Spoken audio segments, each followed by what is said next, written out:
Λέγομαι Γκρασιέλα Κασαβιέχα. Ζω στην Ελλάδα τα τελευταία 23 χρόνια.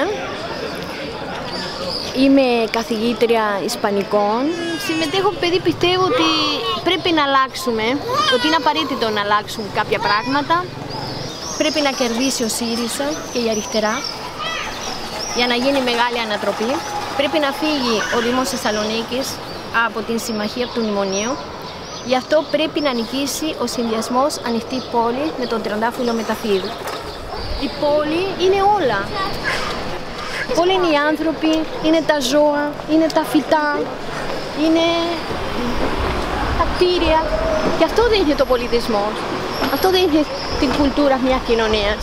Πιστεύω ότι πρέπει η Θεσσαλονίκη να αποκτήσει μια ανθρώπινη όψη που την έχει χάσει.